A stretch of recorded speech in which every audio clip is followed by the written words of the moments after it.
오늘은 12월 11일 프랑스 역사와 현재 프랑스에 대해서 한번 생각을 하기 원합니다. 프랑스 유럽, 서부 유럽 한중간 제일 좋은 땅, 비옥한 땅, 그 면적만도 55만 제곱킬로미터. 그러니까 남북한 합한 거에 2배가 넘고 일본의 뭐 2배, 큰 나라입니다. 해외 식민지가 또 한 12만 평방 제곱킬로미터가 있다는 거예요.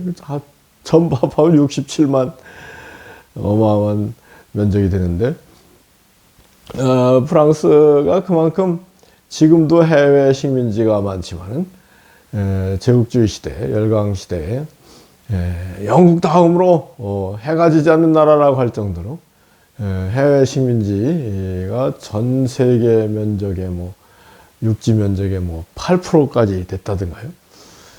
그만큼 부강한 나라였다고 하겠습니다. 지금도 부강한 나라이죠. 프랑스가 영국, 프랑스, 또 미국, 러시아, 중국과 함께 유엔의 상임이사국 중에 하나지 않습니까? 서방의 3대 축을 이루는 나라가 영국, 프랑스, 미국이라고 할 수 있겠죠. 근데 이 프랑스의 역사, 되게 프랑크 왕국으로부터 프랑스가 시작됐다. 이름도 비슷하지 않습니까? 프랑크 왕국. 우리가 다 알다시피 원래 프랑스 지방을 갈리아, 골 지방이라고 했는데, 그 유명한 가이사가 기원전 1세기 무렵에 이 영국과 함께 이곳을 정복해서 로마의 통치가 한 400년 갔죠. 그러다가 이제 게르만족의 대이동에 의해서 서로마 제국이 AD 476년에 망하고, 그 빈 공간에 게르만족 일파였던 그 프랑크족이 클로비스라는 왕을 중심으로 해서 서유럽을 정복해 나가기 시작했는데, 이 클로비스가 카톨릭을, 기독교를 받아들여서 클로비스의 왕조를 메로빙거 왕조라고 하죠. 메로빙거 왕조 때 그 궁제 재상이었던 카를 마르텔이 AD 732년에 이베리아 반도, 스페인 쪽 이베리아 반도를 통해서 진격해오는 이슬람 세력을 폴 뚜르띠의 전투, 거기에서 이겨가지고 이스라엘이 더 이상 서유럽에 진격하는 것을 막았다. 그건 알지 않습니까? 그만큼 중요한 왕국이었죠. 그런데 이제 그 후손이 약화됐을 때 카를 마르텔의 아들이었던 피핀이 AD 800년에 메로빙거 왕조를 시작했죠. 그리고 그 피핀의 아들인 그 카를 대제. 카를 대제는 카르이란 뜻이요. 찰스 샤를마뉴. 그 서유럽에서 제일 중요한 인물 중에, 역사적인 인물 중에 한 사람이 카를 대제였습니다. 카를 대제가 막 정복 활동을 하고, 또 여튼 교황청의 교황령을 기증하기 시작하고, 여튼 프랑크 왕국은 지금도 그렇지만 프랑스가 카톨릭의 아주 뭐랄까요? 카톨릭을 잘 믿는 나라 중에 하나다. 이태리, 스페인 다음으로 카톨릭 국가가 이 프랑스입니다. 근데 이제 피핀의 아들이 칼 대제였는데, 칼 대제 때도 뭐 정복 활동을 해서 뭐 상당히 큰 제국을 대제 그런 제국을 형성하고, 나가서 이제 칼 대제의 아들 셋을 있었는데, 아들 셋이 서프랑크, 중프랑크, 동프랑크 이렇게 나누어서 베르동 조약이라고 하죠. 나눠져서 드디어 독일, 이태리, 프랑스가 구별되기 시작했다. 서프랑크가 이제 프랑스가 된 거죠. 서프랑크에 이제 메로빙 왕조의 후손들, 칼 대제의 후손들이 왕으로서 이렇게 통치를 해나가는데, 그 유명한 노르만족 바이킹들이 AD 9세기, 10세기경에 아주도 이주를 해왔어요. 그리고 자리를 잡았죠. 그 세력이 뭐 막강하기 때문에 뭐 어떻게 할 수 없고, 프랑스 서부의 노르만디 지방을 떼주어 가지고 거기에서 자리 잡았다는 거죠. 2차 대전 때 뭐 연합군이 독일하고 싸울 때 노르망디 상륙 작전으로 유명한 그 지방 아닙니까? 그 노르만족이 그곳에서 자리를 잡고, 노르만족이 프랑스를 완전히 집어먹는 거, 삼키는 거를 막은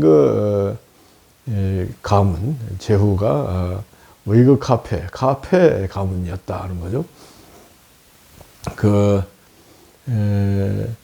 중세는 다 아시다시피 근세까지만 해도 제후들, 영주들, 봉건 영주들의 세력이 막강해가지고 위그 카페가 노르만족하고 싸워서 이기고, 그러면서 이제 프랑스 민족, 프랑스 제후들, 영주들 신망을 얻은 상태에서 칼 대제의 샤를마뉴 대제의 후손 왕이 후사가 없었을 때 위그 카페가 또 마침 칼 대제 쪽으로 외가가 있었다는 거죠. 모계가 칼 대제 쪽이었죠. 그래서 위그 카페가 왕이 돼가지고 카페 왕조를 열었다. 그런데 노르만디 지방에 있었던 노르만족들이 영국으로 건너가서 윌리엄 1세라는 정복왕이 영국을 정복하고 영국의 노르만 공국 왕국을 세웠어요. 그러니 윌리엄 1세가 영국과 노르만디 지방의 통치자가 되어버린 거죠. 프랑스가 이분된 상황이잖아요. 제가 이번 프랑스 역사를 공부하면서 늘 궁금한 게, 왜 영국이 프랑스의 왕위를 주장하고, 프랑스의 영토가 영국 영토가 상당히 있었고, 프랑스와 영국이 100년 전쟁을 한 이유가 뭐냐, 이런 게 궁금했었는데, 출발은 노르만디공 윌리엄 1세가 영국을 정복하면서 영국 왕이 되면서 노르만디 지방도 영국하고 편입됐다고 할까요? 그 뒤에 또 비슷한 일이 벌어져 가지고, 한때는 프랑스 영토의 절반 정도가 영국에 속하는 그런 결과가 됐다는 거죠. 근데 이제 카페 왕조에서 지지부진해 가지고 프랑스 영토의 절반을 영국에 저절로 이렇게 프랑스에 있던 노르만족들이 영국 왕이 되면서 그런 현상이 됐고, 그래서 결국은 이 프랑스 왕 제후들이 그 별 볼 일 없는 변변치 못한 그런 상황에서 이제 전쟁 뭐 중세 근세 뭐 2차 대전까지도 모든 그 정복 전쟁 영토 문제 뭐 갈등을 전부 전쟁으로 해결할 때니까 그래서 이제 백년 전쟁이 시작돼 가지고 프랑스가 망할 위기에 처했었는데 그 유명한 잔다르크가 나타나서 전세를 뒤집어 가지고 영국을 서유럽 대륙에서 몰아내고 프랑스 카페 왕조가 자리를 잡았다. 근데 아쉬운 것은 정작 구국의 영웅이죠. 잔다르크가 영국군의 술수에 빠져서 잡혀가서 화형당하는 것을 프랑스 사람들이 막지 못했는 거예요. 여하튼 뭐 그런 그 비극적인 역사가 있음에도 불구하고 프랑스가 영국을 몰아내고 자리를 잡았다는 거죠. 그리고 나서 이제 카페 왕조의 후손들이 이제 뭐 프랑스 대혁명 그 이후까지도 루이 메세 이렇게 갔을 때 이제 15세기에 들어서 이제 루이 14세 태양왕이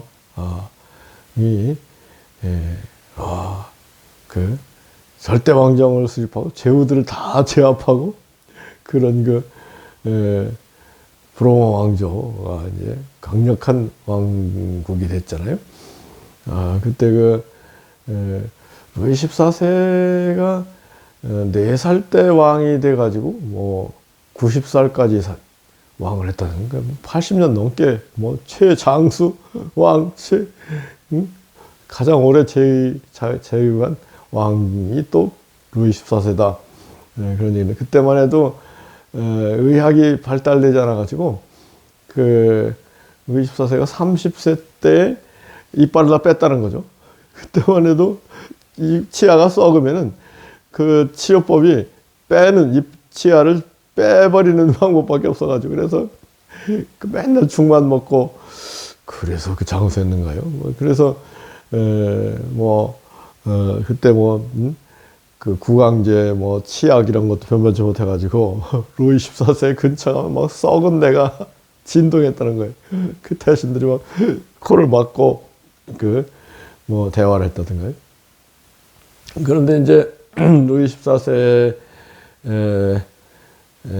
때부터 이 세금을 다 농민 또 시민들에게 부과하고 귀족 성직자들은 놀고 먹는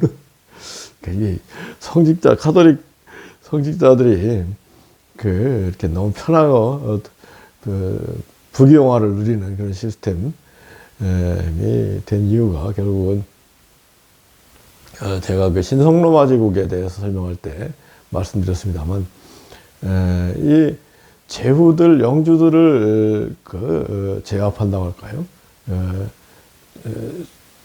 제후들 영주들을 고분고분하게 만드는 데 있어서 카톨릭 교황, 주교, 신부하고 왕이 연합하는 게 가장 좋은 방법이다. 그래서 왕들이 교황청, 주교, 신부들하고 연합해서 명령을 내리면은 영주들이, 제후들이 고분고분하게 말을 들을 수밖에 없는 거 아니겠습니까? 그래서 제1계급, 제2계급 귀족과 성직자가 2계급인가요? 하여튼 귀족 성직자가 2계급. 3계급이 이제 시민들인데, 루이 16세가 이제 1750년경 즉위해가지고 프랑스하고 영국하고 그때까지도 앙숙이었거든요. 근데 이제 미국 대륙에 프랑스도 큰 식민지, 남부의 루이지애나 지방, 또 북부의 퀴벡 지방, 큰 식민지를 건설하고 있었는데 이제 동부 영국 식민지 지역의 13개 주 주민들이 no representation, no taxation, 대표 없이 과세 없다 해가지고 막 독립전쟁을 일으켜서 그 뭐 영국하고 싸울 때 프랑스가 고소하게 생각해가지고 어마어마한 그 군대를 보내고 특히 해군을 보내고 그래가지고 미국 독립전쟁에서 미국이 이기도록 하는데 결정적인 역할을 한 게 이 프랑스였다는 거죠. 프랑스의 도움이 없으면은 뭐 독립전쟁에서 영국이 이겼을 것이다 그런 얘기를 할 정도로 그 큰 역할을 했습니다. 그 1776년 독립전쟁 완전히 뭐 전쟁이 마무리된 건 1783년에 영국이 이제 뭐 그냥 항복을 했다 할까요? 조약을 맺고 물러가고 그 1787년에 미국 헌법이 만들어지고 1789년에 초대 대통령 워싱턴이 취임하고 그렇게 흘러가는 건데 여하튼 뭐 그 다음에 그런 상황에서 이제 막 그 군비, 전비, 국가 예산이 그 미국 독립전쟁 하는데 막 그 도와주느라고 거덜나 버렸어요. 그래서 이제 루이 16세가 3부에 귀족, 성직자, 시민, 부르주아 3부회를 소집해서 그래도 하여튼 뭐 시민들의 동의를 받아서 그 과세를 하는 그런 그 상당히 시민들에게 헤게모니가 있는 그런 그 시스템이었어요. 그게 루이 14세 때도 있었다는 거죠. 루이 14세가 과세하기 위해서는 시민들 불러가지고 동의를 받았다는 거니까. 그리고 동의 안 받고 과세하면 막 시민들이 그때부터 들고 일어났다던가요.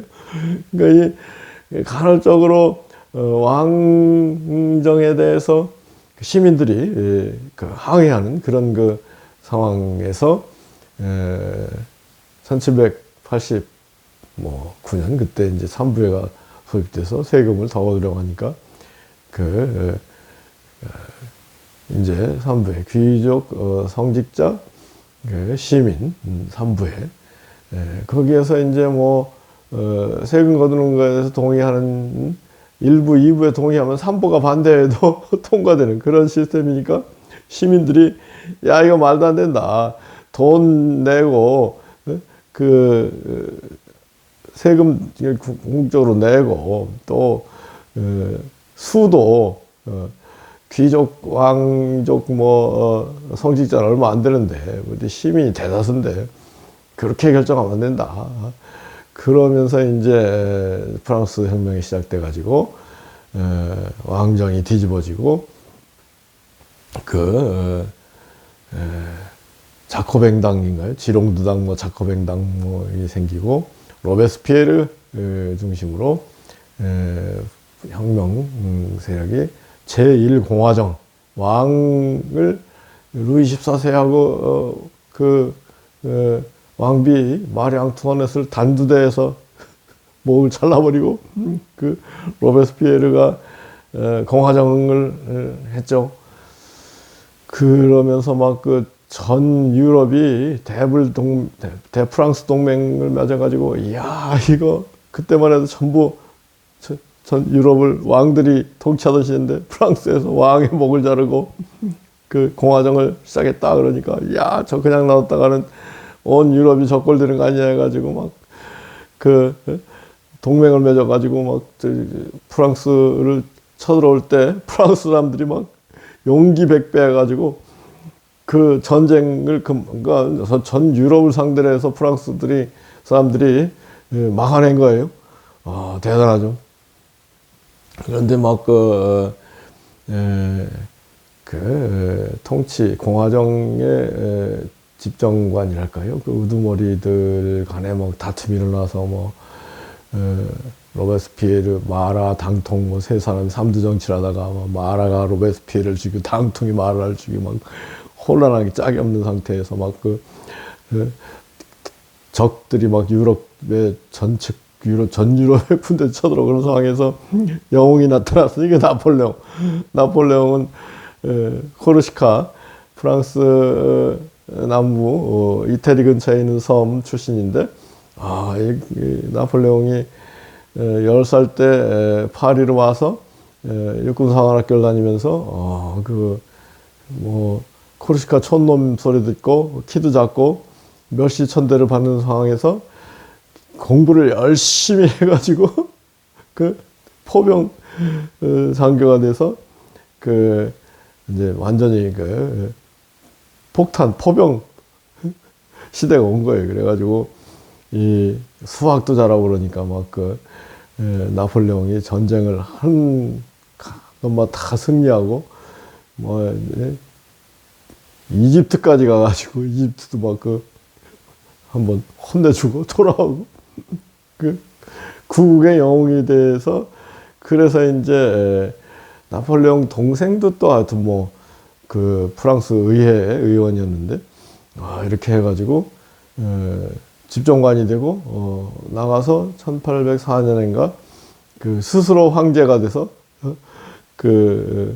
재관을 스스로 쓰고 그리고 전 유럽을 상대로 해서 전쟁을 계속해 나가다가 1814년 이때 러시아 모스크바를 쳐들어가다가 하여튼 너무 보급선이 길잖아요. 그래서 또 러시아가 저력이 있는다니까 러시아가 초토화 전략이란가요?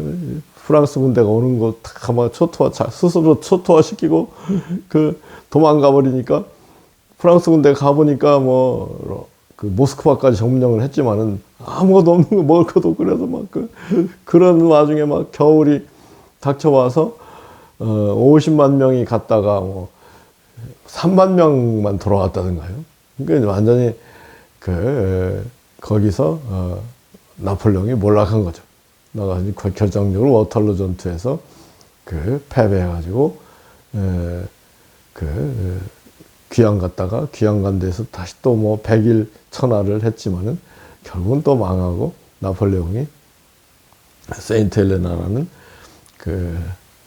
아프리카 서쪽에 있는 작은 섬에 가서 있다가 죽었다는 건데요. 이 프랑스 혁명기의 혼란, 그리고 나폴레옹의 등장, 이런 게 상당히 전 유럽, 프랑스 사람들이 깊이 각인이 돼 있어가지고, 야, 이거 혁명도 적당히 해야지. 잘못하면은, 이거 죽 써서 개 좋은 일 할 수 있다. 이런 마인드가 있어가지고, 그 뒤에 이제 프랑스 혁명이 1830년에 7월 혁명, 48년에 2월 혁명, 계속 혁명이 끊이지 않는데 그런답니다. 프랑스 사람들이 아주 열광, 정열적이어가지고 프랑스 사람 세 사람만 모여도 혁명을 한다는 건데, 그러면서 이제 그렇게 과격한 혁명은 더 이상 하지 않았다는 것 같아요. 여하튼 나폴레옹이 몰락한 뒤에 유럽 열강들 왕들이 이렇게 비인에서 메테르니라는 오스트리아 외상을 중심으로 해서 회의를 해가지고 구질서를 회복하고 부르봉 왕조 루이 18세를 보내서 다시 프랑스 왕을 시키고 그랬다는 거죠. 근데 이 루이 18세가 이 역사의 흐름을 잘 읽고 좀 잘 해야 되는데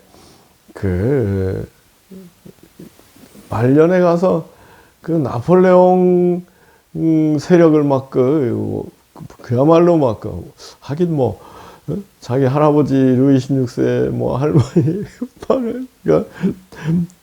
단두대 죽고 그런 원한을 갚기를 이 나폴레옹의 잔존 세력들 복수하고 하는데 쓰면서 프랑스 사람들이 야 부르봉 왕조 루이 18세 말도 안 된다 해가지고 1830년에 7월 혁명을 일으켜가지고 이 루이 18세를 끌어내리고, 당시에 이제 이 부르봉 왕조 가운데 루이 필립이라는 사람이 있었는데, 루이 필립이라는 사람이 아주 검소하고 겸손하고 국민들의 신망을 얻고 있었다는 거죠. 그래서 공화정으로 가기보다는 또 혁명을 막 그 과격하게 했다가는 뭐그 혼란이 오고 그러니까 그렇게 하기보다는 루이 필립, 이 만만한 루이 필립이라는 사람을 왕으로 세우자. 그래서 이 루이 필립이 그 시민의 왕이 됐다든가요.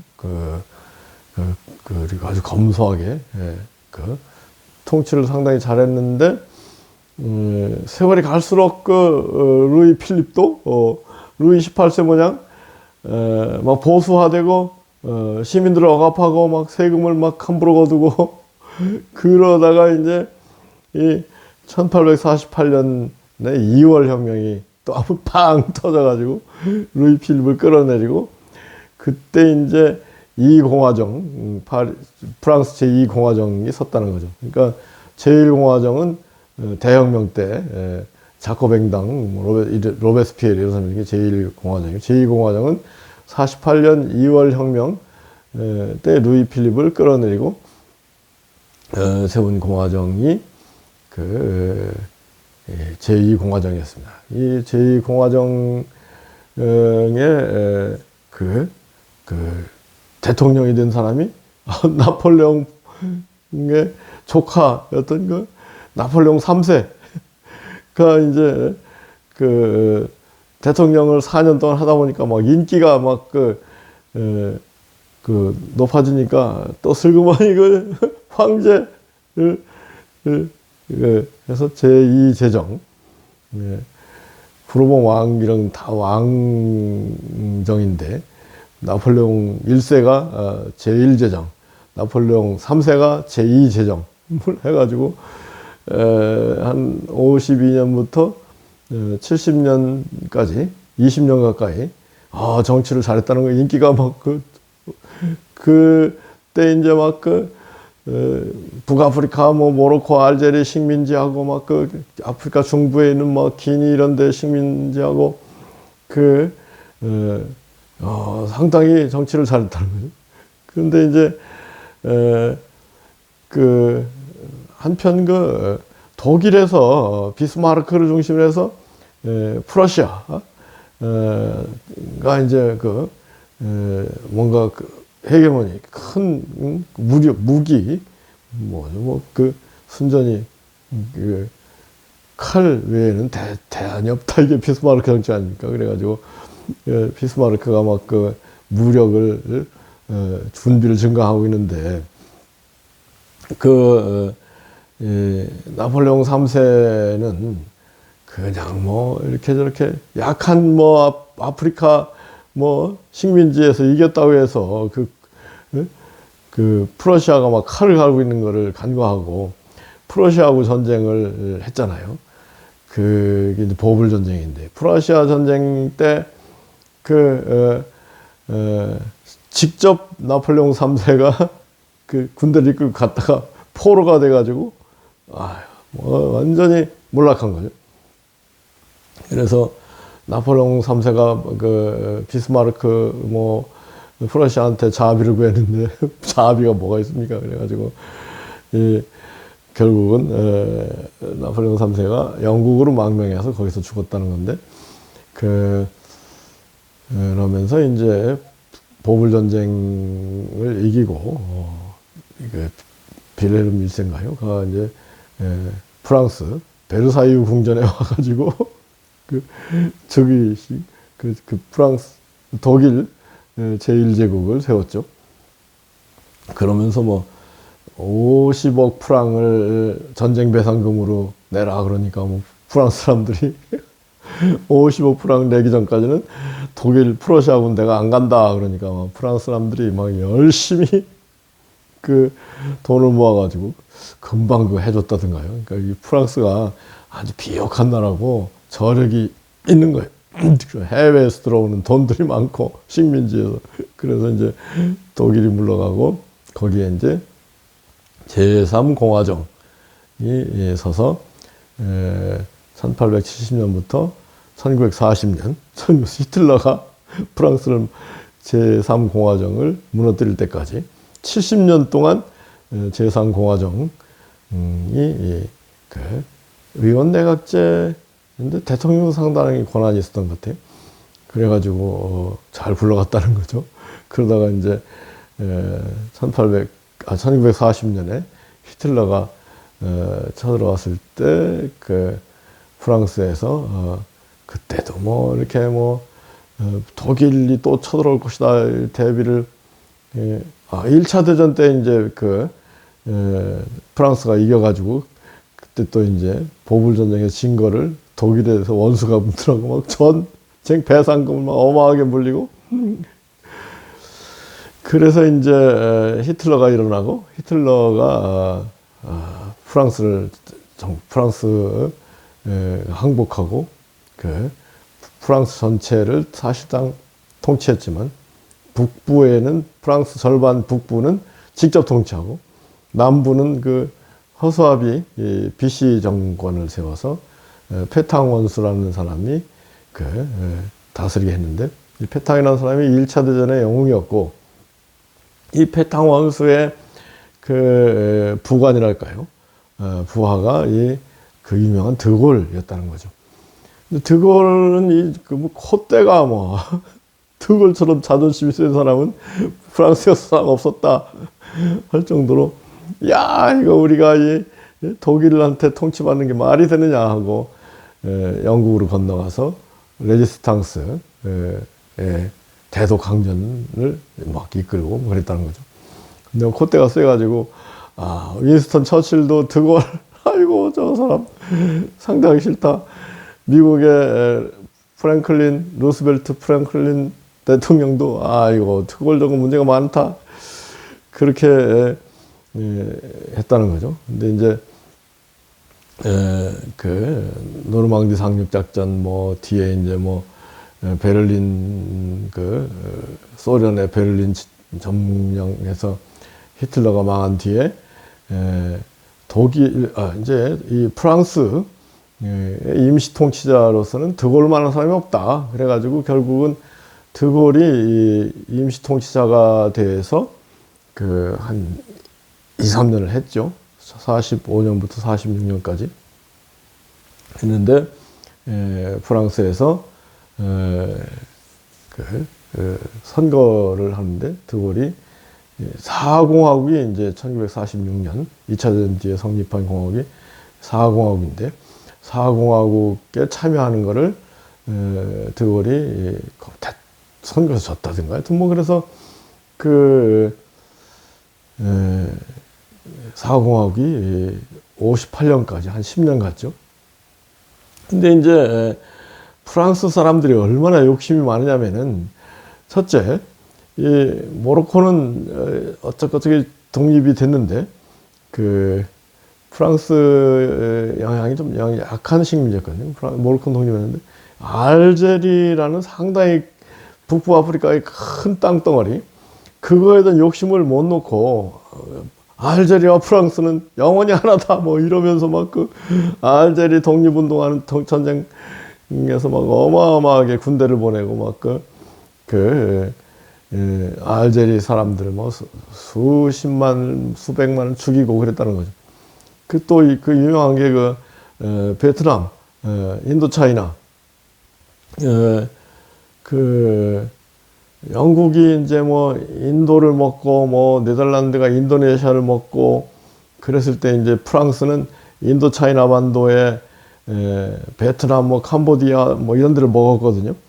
근데 2차 대전 뒤에 거기가 독립하려고 하는데 막 억압하고 막 전쟁하다가 잘 안 되니까 도망가 버리고 거기에 이제 미군이 들어가지고 베트남 미국을 상대로 해서 뭐 10년 전쟁하는 미군 수십만 명이 미군 10만 명 이상 죽었을 거예요. 그래가지고 베트남이 독립되고 그러니까 이 프랑스 사람들이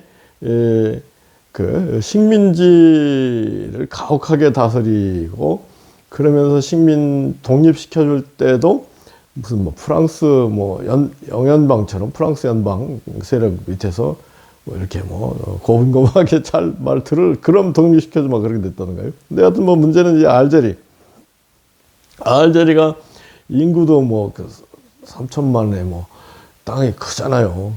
그리고 이슬람 전통이 큰 지역인데 프랑스가 그걸 영원히 자기 땅으로 만들려고 하니까 그게 잘 되겠습니까? 근데 이제 그 알제리하고 전쟁하면서 사공화국이 휘청휘청 되는 상황에서 프랑스 군부가 이런 그 복잡한 문제를 해결하기 위해서는 드골이 그 나선 수밖에 없다. 그래가지고 쿠데타 비슷하게 이렇게 해가지고 드골을 대통령으로 세웠던가요? 근데 드골이 이제 들어서 가지고 이 이원 집정제죠. 대통령 임기 10년 뭐 그 다음에 5년 곱하기 2번 할 수 있는 10년짜리. 그 다음에 그 내각에서 내치 경제 뭐 이런 부분은 내각에서 하고 대통령은 외치 전쟁 뭐 그런 시스템이 제5공화국이 들어선 거예요. 그런데 나폴레옹이 들어서면서 이 페탕 원수를 비롯한 독일에 부역한 비시 정부에 협조한 프랑스 사람들 청산 운동을 열심히 했다는 거예요. 뭐 우리나라도 뭐 친일 부역배 뭐 처벌법 뭐 이런 거 만들어서 뭐 한 제대로 안 됐다는 건데, 하여튼 나폴레옹은 철저히 해서 몇만 명을 죽였다는 거예요. 그래서 이 나폴레옹이 한 다음에 더 이상 이제 프랑스가 외세에 의해서 침략당하고 점령당할 수 있지만은 앞으로는 부역배는 나타나지 않을 것이다. 부역배를 철저히 처단했기 때문에 그런 얘기를 했다는 거죠. 그런 이제 알제리 전쟁이 막 복잡하게 펼쳐지는데 이 드골의 인기가 막 치솟고 그러죠. 근데 드골이 야, 이 알제리 골치 아프다. 그러면 알제리 주민들이 프랑스와의 연합을 바란다면은 계속 식민지를 알제리와 하나가 되는 거고, 알제리 사람들이 반대한다면 어떡하겠느냐. 그래가지고 국민투표를 했는데 알제리 독립을 원하는 쪽이 다수. 뭐 아니 그렇겠습니까? 그러니까 드골이 그럼 알제리 독립시켜 줄 수밖에 없다. 그래가지고 알제리가 독립을 한 거죠. 그래서 이제 드골이 통치를 해나가는 데 있어서 이 사람 무조건 국민투표. 뭐 국회의회에서 제대로 뭐가 자기 뜻이 관철이 안 되면은 의회 해산하고 자기 입맛에 맞는 법안과 함께 국민투표를 해가지고 국민투표를 뭐 10번 넘게 했던가요? 그 국민투표 통치 방식이 드골의 뭐랄까요? 이게 민주주의를 가장한 뭐 독재 비슷하게 흘러갔죠. 근데 이 공화국 다음에 들어서 48년 혁명 뒤에 들어선 1848년 혁명 뒤에 들어선 나폴레옹 3세, 나폴레옹 조카, 거기도 그렇게 국민투표를 좋아했다는 건데, 그래서 이제 이 국민투표가 독재화의 도구다 해가지고 지금에 와서는 이 국민투표 통치 이건 프랑스에서도 헌법상 없애고 그랬죠 아마. 그렇게 막 드골이 콧대 높은 드골이 국민투표로 통치를 하면서 미국하고 소련에 대항해가지고 원자탄도 스스로 개발하고 막 3번째 원자폭탄을 개발한 나라가 있다는 거예요. 그 다음에 뭐 나토에 막 들어갔다가 나토도 탈퇴하고 제3 세력 동맹을 막 하면서 무기를 또 제3 동맹, 그러니까 이제 미국과 소련에 속하지 않은 나라들한테 막 무기를 많이 팔아서 또 돈을 벌고, 특히 하여튼 뭐 콩코드 비행기로 유명한 하여튼 뭐 미라주 공군기인가요? 그래가지고 돈을 많이 벌었다는 거죠. 근데 이제 프랑스 사람들이 이 드골이 너무 억압적으로 독재를 하니까 이 혁명정신 다시 한번 일어나가지고 68년에 드골 마음에 안 든다 해가지고 68 혁명이 어디서부터 일어났냐면 그 대학생들이 막 들고 일어나가지고 그 결국은 드골이 내가 그 한계가 끝났다 하고 물러난 거죠. 그래서 드골 뒤를 이어받아서 이제 퐁피두 대통령, 지스카르 데스탱 대통령 뭐 이런 대통령들이 5공화국을 하다가 이제 중간에 이제 사회당 미테랑드 대통령하고 최근에 뭐 그 감옥한 그 사르코지 대통령 뒤를 이어서 뭐 지금 그 이마누엘 마크롱 직전에 그 올랑드인가요? 거기도 보수 세력이 하다가 이제 이제 국민들이 보수 세력의 염증을 느끼니까 그때 이제 치고 나온 게 이제 이마누엘 마크롱이 앙마르 세 가지고 뭐 새 정당을 만들어 가지고 대통령 재선까지 해서 지금까지 오고 있는 거죠. 결론적으로 프랑스 역사를 이렇게 보면은 이게 과유불급이랄까요? 늘 지나치게 가면은 그 망한다. 첫째, 그 부르봉 왕조 루이 16세 때 그 절제를 못하고 그 뭐 이렇게 하다가 프랑스 대혁명에서 무너졌고, 그 다음에 프랑스 대혁명 자체도 막 그 지나치게 막 그 세게 몰고 가다가 나폴레옹에 의해서 망했고, 나폴레옹도 러시아만 정복 안 했으면 나폴레옹 왕국이 제국이죠. 제1제국이 뭐 50년 더 가지 않을까. 내가 모든 게 지나치면은 망한다. 최근에 친구들 만나서 얘기하는데, 그 히틀러도 소련만 침략 안 했으면은 히틀러 정권이 뭐 최소한 10년은 더 갔을 텐데 그런 얘기 하더라고요. 하여튼 뭐 모든 게 지나치면은 망한다.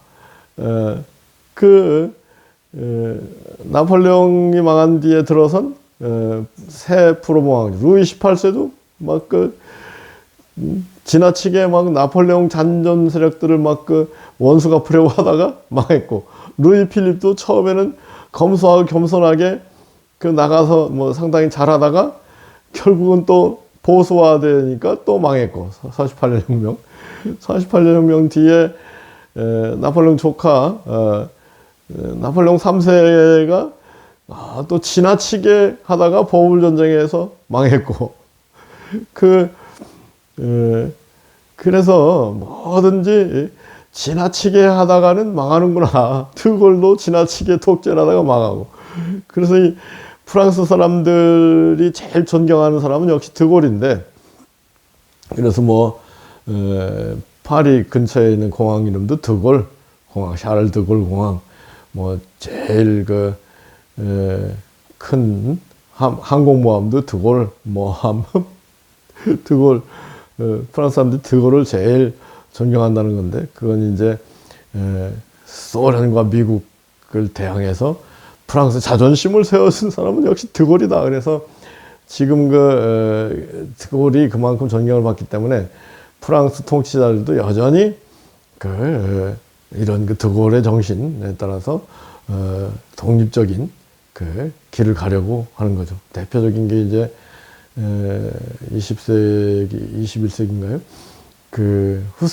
이라크의 후세인 상대로 해서 전쟁이 일어났잖아요. 후세인 제거 전쟁이 일어났을 때, 멋모르고, 영국은 완전히 미국하고 일심동체 비슷하게 이제 20세기 이후에 2차 대전 이후에 가고 있는데, 여하튼 프랑스는 그때, 이라크 전쟁에 참가도 안 하고, 이래서, 지금도 하여튼 프랑스가 호락호락 미국 얘기 듣지 않는 그런 전통이 있는 겁니다. 근데 여하튼 프랑스 역사와 현재를 공부하면서, 이건 참 좋은, 역사다. 잘못된 거를 뒤집어 보려고 혁명을 일으킨 건 좋다. 근데 혁명이 지나치면은 반혁명, 문제로 다시 또 고통을 겪게 된다. 그런 얘기를 하더라고요. 프랑스 대혁명이 프랑스를 민중을 해방시키고 그렇지만은 그 역사 발전에는 너무 혼란이었고 나폴레옹이 또 막 그러면서 과연 프랑스 역사 발전에 얼마나 기여를 했느냐 회의적이다 뭐 그런 얘기까지 하던데. 근데 하여튼 제가 프랑스 역사를 공부하면서 지나치면은 과유불급이다. 절대 안 좋다. 어느 선에서 딱 절제를 하는 것이 중요하다. 이런 교훈을 프랑스 사람들도 얻고 있고 우리도 얻어야 된다. 그런 생각을 합니다.